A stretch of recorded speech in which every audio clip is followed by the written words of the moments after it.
destroy the reputation of the minister, then go to court and say this is what the minister has done. So the result is that we have to willy-nilly come to you and say that this is very unfortunate. In fact, I am deeply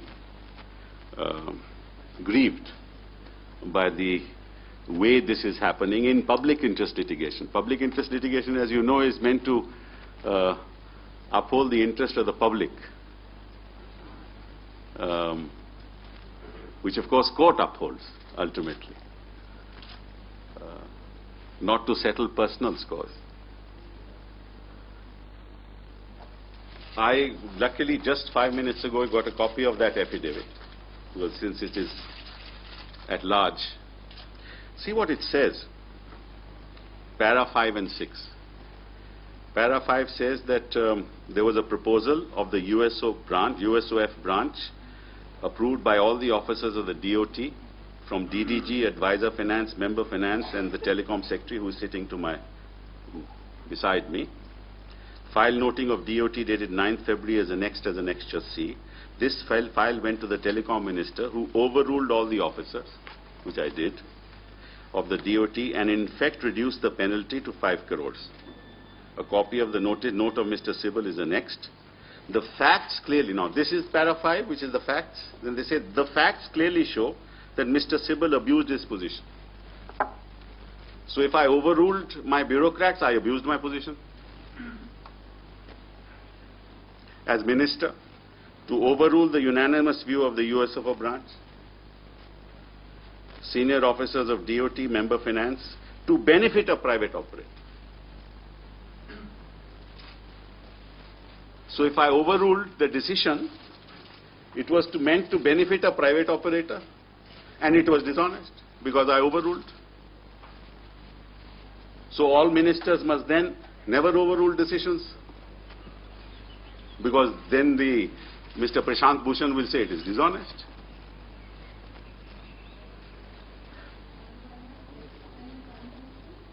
What is the basis of that statement?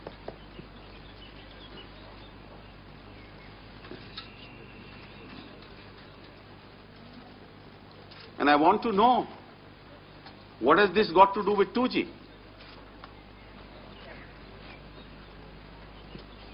Why has this affidavit been filed in a 2G proceeding? This is nothing to do with 2G. The cause of action arose sometimes in November, December 2011. 2010, nothing to do with 2G. So why an affidavit is filed? Why not a substantive public interest litigation? This is the grossest case of forum shopping. What else can it be? And you have seen now the averments that because I overruled, it is dishonest because I wanted to benefit somebody. Okay, now let me tell you, this is just to indicate the nature of public interest litigation in this country today. And then of course in this there is 2G. My statement in 2G is also annexed. Anyway.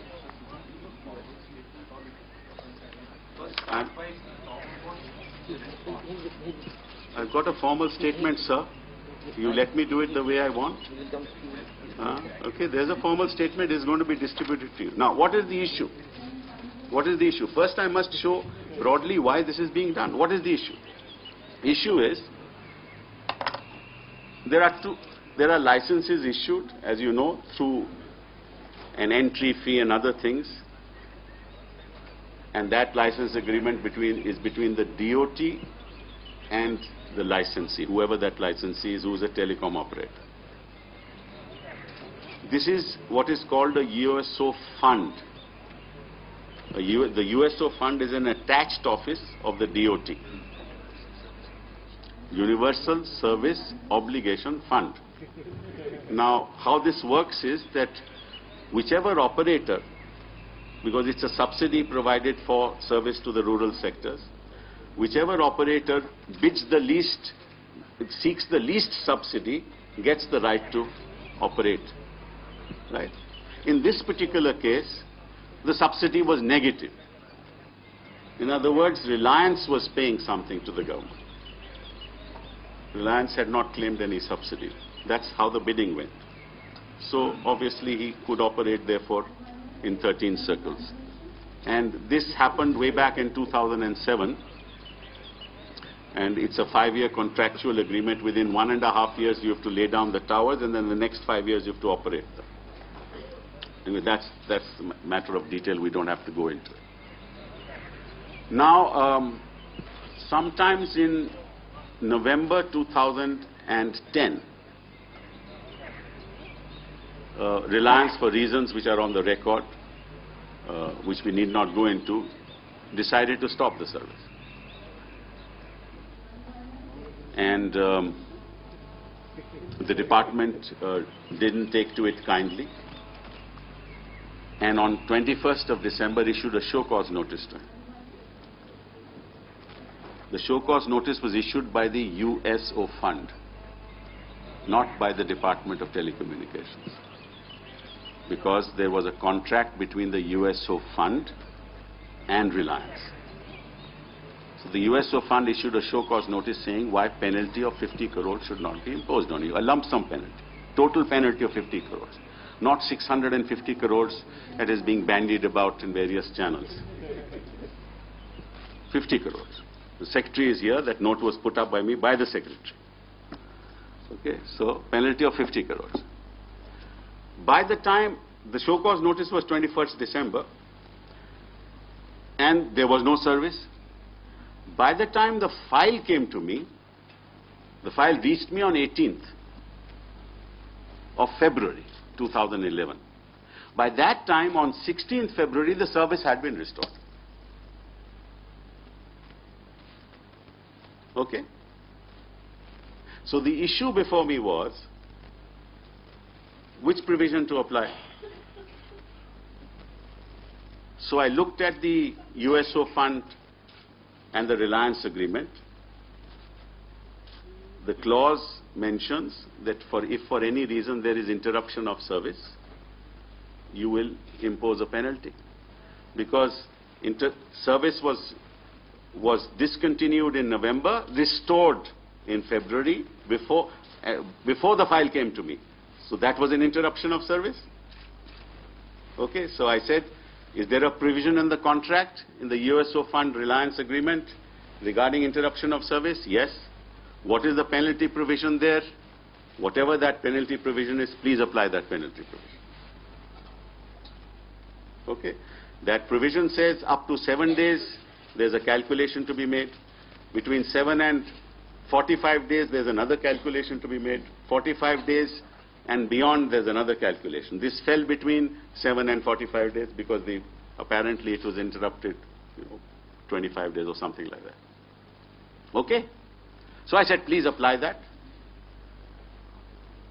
And they applied it.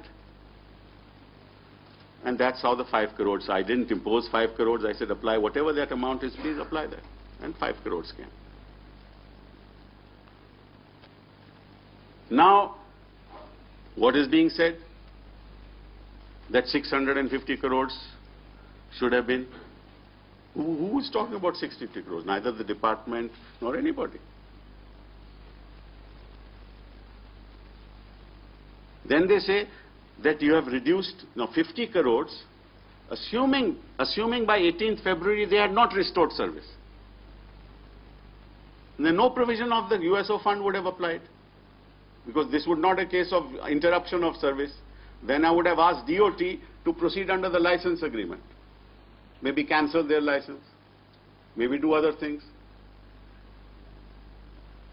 But when the file came to me and the service had to be restored, I had to go to a provision which specifically applied under the USO Fund contract with Reliance.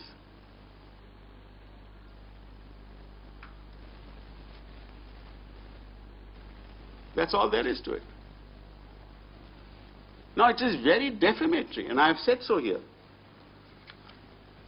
The proceedings initiated by way of affidavit in the Supreme Court in the 2G case are malicious, motivated, and defamatory. Malicious because decisions taken pursuant to contractual provisions on the USO Fund have nothing to do with 2G. It is defamatory since it attributes dishonesty in decision making. It is also surprising that as soon as the affidavit is filed in Supreme Court, it is distributed to the media so that the media can take notice of it and defame the minister concerned. This is the worst case of forum shopping. Why no substantive PIL is filed and an affidavit is filed in the pending 2G proceeding is something that needs a response and hopefully an investigation. And I've ended by saying, it is therefore clear that the minister applied his mind, took a decision in the context of the contractual provisions between USOF and RCL. Any attribution of motive in taking this decision is per se defamatory. It applies to all sections of the media. You can't attribute motives to individuals. Government cannot function in this way. If a minister cannot take a decision, any decision you take, because he takes a decision contrary to what is suggested by A, B or C, it becomes dishonest. And I request the media that there are, people have built their reputations over years. It's easy for you to destroy them, but it takes years to build them. Thank you. So may I ask you one question? Why did the file take till the date you mentioned to reach to sir? Why was the matter not put up earlier? I don't know why that. The secretary is here, he will tell you. That's not an issue here. Anyway, just one moment.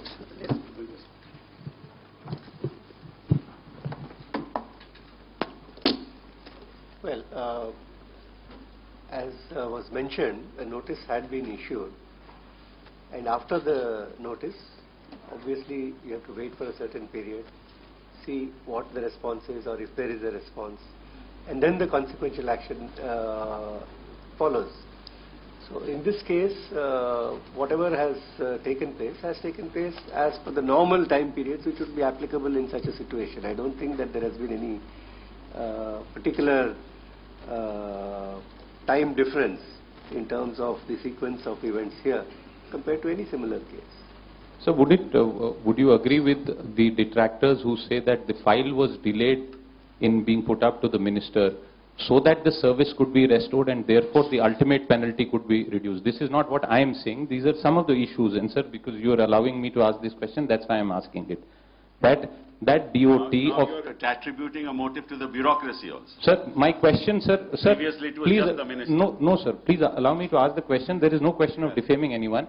The fact is that decision making by officers is deliberately delayed, and then this matter was lumped on you to drag you into the controversy, because False. that is the way DOT is functioning. I reject that insinuation. I reject it very strongly. Nobody in my ministry functions in this fashion.